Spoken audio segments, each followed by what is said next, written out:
Welcome to Bucket List Careers, the podcast. I'm Krista Laurie. This is episode 160. Thanks for joining me. Today in studio, we have my guest, Michelle Gross. She is the founder of Studio50Fitness, Wellness and Aesthetics in Mamaroneck, New York. Thanks for coming in, Michelle. Thank you so much for having me. I really Not a appreciate long it. walk for you, right? Not long at all. Right down the street. So we want to definitely talk about Studio 50 and all of its offerings and your pivots. You know, you didn't start out doing this as an entrepreneur, but lately I've been asking my guests right off the bat, tell me what it is about what you're doing now. Why is this your bucket list career? What fuels you the most? Honestly, I think it's just that health and wellness is your most valuable resource. If you don't have that, nothing else matters. And so to have the opportunity to work in that space and help others find their own wellness, fitness, it's really a blessing. I just love it. Yeah. And every day, do you feel like, oh, this is what I was meant to do? Absolutely. I'm so inspired. I'm always like learning and growing and pivoting. And, you know, it's never a stagnant profession. It's always evolving. Yeah. So you were a nurse, so you were always in health and you were in a rewarding field. But of course, challenges exist there. So let's dial it back now and walk us through your journey. What initially attracted you to that field? And we'll figure out what went wrong and what in the end brought you to where you are now. I always knew that healthcare was where I wanted to be. I loved helping people. And I always really valued health and wellness. And so that's how I went, you know, from pre-med into nursing. And then while I was there, I started having my family and I had, you know, one kid and I worked a little bit less. And then I had two kids and I worked a little bit less. And then three kids and I worked a little bit less. Right. And it just felt like I wanted to have more of a career that was a little bit more in balance with family life. Yeah. So I took a moment to, you know, think and be like, you know, if I could reimagine things, what would I do? And it was really taking healthcare upstream. So where I was seeing people in the hospital, they were sick, they were injured, you know, they were already in a state of disease. And I was really inspired to catch them before that happened. You know, can we make wellness and fitness something that you incorporate into your everyday life, so maybe you never have to go have shoulder surgery or, you know, whatever surgery you're there to have, and you could just avoid it in the first place. So there's an aspect of prevention that was part of your origins, as well as flexibility for your family. Yeah. Well, let's then talk about the transition itself. There was a pivotal moment that you told me about. You have to tell that story involving your daughter and what she said to you. Oh my God, I love her. How old is she again? She's 15 now. At the time, she was either 8 or 9. She was like right on that birthday.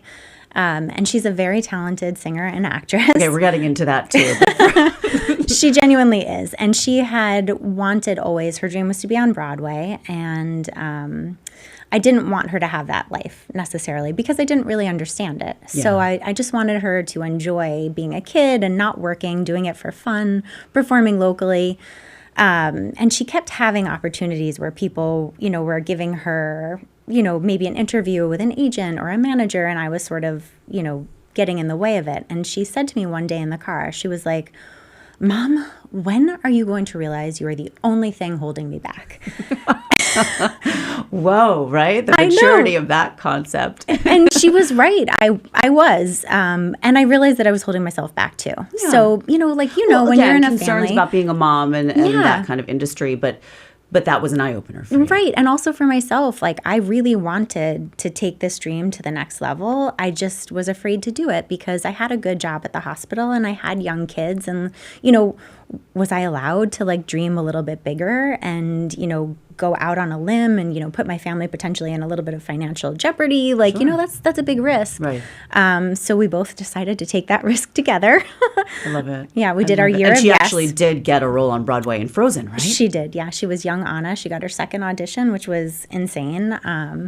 And that was the most amazing experience of her life and an incredibly eye-opening experience for me. How many months was she on Broadway? Because we are going to talk about the fact that Colin, my son, also did School of Rock the Musical. Yeah, which is so cool. And I say the same thing. It was the most amazing experience for him, but for us too, for 11 months of our lives. Yeah. It was incredible. How long did she do that? She was there 6 months. That was the contract. And then they switch out the young Annas and Elsas pretty frequently because they sort of age out of the role. So cool. But it was like, you know, a whirlwind of 6 months, and it was amazing for her. She loved it. Congrats. Thank you. So after that, you saw her go for her dreams. And you told me you always had a passion for fitness, obviously wellness and health. Yeah. So what was really the moment when you said to yourself, okay, I'm going to try something completely different? So, like I said, I was thinking, how do I reinvent this? What would I do with my life if I was given, carte blanche? What do you want to do? And I was like, well, I spend all my free time, doing yoga, working out, doing Legree classes. And I was like, what if I made that my profession? I could create a fitness studio that has all of those things that I love in one place. And then people wouldn't have to have all these multiple memberships. And so that's where it started. Right. So it started a little bit before that. It was supposed to be a very small business. It was just going to be the Legree studio because I think that's the most amazing, life-changing method out there. And it's not as readily available as some others, right? No, there's only a few. Well, I think it's getting more and more, but at the time there were only a few in New York. Yeah. So we bought the licensing, bought the machines. We're waiting on it all to come, looking for our space. Kind of secured a smaller version of the space we have now. And then a Legree studio opened up in Larchmont, like right down the street from us. And I was like, oh my God, like, what are we going to do? Right, what are the odds? And so that was when I was like, you know what if I put all these things in one place, all these things that I love, and then we could like combine memberships and people could just make one home base and it could really be a community of wellness and fitness. Right, and so that's what Studio 50 is. And do you think is what sets it apart? Totally. Is that hybrid model? Yeah, absolutely. I don't know that we would have survived if we were just that small little Legree studio. That was more of like a safe bet for me, something that I felt like I could definitely succeed at, be okay. This was a big leap. It's a huge space, a huge rent. I was not an entrepreneur. I was a nurse. I was learning as I went how to run a business, like everything. Every day I was learning. Yeah. But I'm so glad I did because it's just been amazing. It keeps growing. And let's talk about obstacles, because you just mentioned survival and you said you came close to not surviving the pandemic, which so many of my guests will cite as the biggest obstacle they had to get through. So tell me about that. Obviously, it was tough to do any in-person exercise in the middle of lockdown, but you got through it. So tell us what you learned, how it actually transpired. I think you had a really good landlord. Yeah, oh my God, he's the best. We never would have survived if it weren't the for overhead him. Of the space, right? Yeah, it was a enormous. And, we went to him and we were like, we just gotten on our feet at that point, and we were like, there's no way we can pay this rent if we have no revenue. Yeah. And he was like, listen, we're all in this together. You pay what you can. And I understand sometimes that's not going to be very much at all. Just stay. And I think he knew that nobody also was going to rent the space in that moment anyway. So it was kind of a win-win. We could stay open. And then he knew that he had a tenant that adored him and was never going to leave. And so it worked out well, but we're so grateful to him and what he was able to do for us, because there's zero chance we would have been able to stay open. And you were shut down for a full 6 months. Yes. But then you were doing other things. You were scrambling. Yeah. So that we can learn from. So what did you do and how did you get through it? Yeah. So how I panic is I fix things, right? So we were shut down for 6 months. Mechanism, but and I was like, okay, so I don't even know if like in-person fitness is going to be a thing anymore, because like Peloton was huge, and like, are people going to feel comfortable coming back to this indoor space? How long are we able to maintain? So I did I became a wellness coach. I trained with IAN. I love helping people, with nutrition and wellness tips. And so that was really amazing. I started training, I got trained to do Botox and injectables and started entering the aesthetic space because I figured, well, that will always be there. And I loved it because it let me dip my toe back into nursing, which I genuinely missed. Initially, when we opened the studio, I thought, oh, I'll get this thing up and running, and then I'll take a day or two a week and I'll go back to the hospital and I'll be a nurse. And like, I don't know if I was delusional or just like really naive, for sure. If I ever get a day off, I'm not going to do like 12 shoulder surgeries. Right. But yeah, so it was just that scramble, and it ended up being a good thing, because when I came back, I was like, yeah, we have this fitness studio, but we have this community of people that's really interested in wellness. And what if I can bring in more things? Because wellness isn't just fitness, but it's also not just nutrition. If you can put it all together, then people can have their best possible health. It's also recovery and stress management. And those are all things we talk about in our health coaching programs there. Right. We have one coming up in January, which I'm really excited about. Awesome. And then blending in the aesthetics was really fun too, because, especially, body contouring, like the M-Sculpt Neo that we offer, like that's really not just aesthetics, it's wellness. You're building strength, you're reducing fat, you're reducing visceral fat, you're improving your health, and then you're able to take your fitness to the next level. It's not just about like looking better, it's really about feeling better and being healthier. I was going to say, it sounds like a more holistic approach to all of it. So it really aligns with your initial business model. You're just really expanding. And that obviously was a silver lining of the pandemic. Yeah. You have to look at those, right? So, well, talk to me about what you think has been something you have learned in your journey, what you've experienced that you can give us as a takeaway on finding purpose, making a shift, even if it's really scary. What did you learn about yourself and about the professional world? I think the best advice that I could give is really to just do it scared. I was scared when I started. I didn't know what I was doing. I didn't have it all figured out. I just knew what the next step was, and then the next step, and then the next step. So I think if anybody's, interested in starting a new career, that's outside of their comfort zone, just build on what you know. Take the leap and do it anyway. And you did it without a partner. I did. A lot of people are co-founders, like the guest I just had in studio, and she said that she was able to, bounce ideas off her, and they found strength within each other. So going it alone, would you do it differently if you could do it again? Or do you feel like it was just empowering and it made you trust yourself? So I think actually, when I started, I would have loved to have a partner. And initially, when I broached it with my husband, who I guess is my partner, right? Yeah. Well, he was like, I know him a little. And it seems like he's super supportive. He's awesome. That's great. But he was like, I don't think I'm in if you want to do this with a partner, because I know you, and I know you will do 100% of the work. You will kill yourself to get this done, and then we'll be splitting the profits with somebody else. Yeah. And then there was no like standout person that was like, begging to be my partner in this. So I would have had to go out and find somebody.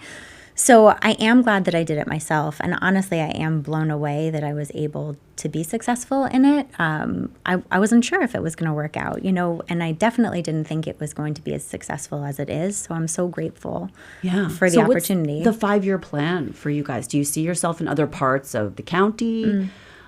What is next for Studio 50? Who knows? We always talk about expanding. Recently, since we've pushed into the aesthetics and the wellness, I was thinking about which direction to go in. Yeah. Either we were going to set up more studios, or I was going to push into there. And it's my baby right here. We live 5 minutes away up the street. So nice. And people know that I take care of it like it's my home, like it's cleaned like my home, like everything works like it's my home. It's such a beautiful space. I have my hands in everything that's there. So I loved that, and we decided to just make that even better. But now we're so full, and we get so many requests for other locations that it is something that I would like to consider pushing into now while we're popular and we have people's attention. It would be great to try another location, but it's definitely a different ballpark, I think, when I would have to change my role, because my role is very hands-on at our current studio, and I think if you have multiple, you have to be more hands-off and managerial, and I do really like the hands-on component that I have there. And you must have a design flair. Was Studio 50 actually a play on Studio 54, and that's why it has sort of like the gold a glam look to the signage? Yeah? Okay, cute. Yeah. I did not design it, though. So, we used an architect who designed the floor plan, but I don't know if you know Carrie from Manor and Woods. I do. She's amazing. Yep. And I think I was one of her first projects. I'm also thinking about her for the show. She's not a lawyer. Her background, I think, was teaching. She was an art teacher for a while. She studied art. And I mean, since we were kids, I've known her forever. She's just had this amazing eye. Do you know how many guests I have gotten from just Larchmont alone? Really? But honestly, Mamaroneck, Rye, Nerja, all over the place, and almost all word of mouth. that great? Yeah, that's really great. I think there are so many, people, but women especially here that are so inspirational because they've reinvented themselves and created these awesome businesses. Yeah, whether coming out of a career pause or not, just kind of, like you said, reimagining and crafting your dream gig at any age. It's just like really nice to see it happening all around us. So. Yeah, it is. Okay, so let's talk a little bit about Studio 50 before we go, where people can learn more. And how does it work? Do you buy the membership as a fee, or is it a la carte? So we do both. I try to keep it really flexible because I know people want different things from a studio. So we do offer like 10 packs or drop-ins, but then we also offer a membership. So if you're coming more than 6 times a month, and lots of people come like 30 to 40 times a month. No, I know a lot of addicts. That's definitely Studio their 50 best addicts value. But we like to keep it so that people can just drop in. You don't have to commit to a membership. Right. And people sort of come in and out of the membership too. They'll do it for a few months, and then maybe they'll take a pause if things change in their job or their home life, and then they come back to it. Awesome. Okay, so best place to send people social media-wise would be the website? Probably our website, Studio50Fitness.com. Our Instagram's pretty great too. Yeah, follow everything. Well, thank you so much, Michelle, for coming in. It was really great to hear your story, and I definitely think I'm going to be checking out all your offerings very shortly. Come see us. I will. Thank you, Krista. I really appreciate Michelle. it. And that'll do it for this episode of Bucket List Careers, the podcast. I'm Krista Laurie. Thanks so much for joining me. If you want to learn more, go to bucketlistcareerspodcast.com. We're on all the social platforms at Bucket List Careers. Send me some input or even a guest idea. Krista at bucketlistcareerspodcast.com. Until the next episode, be well.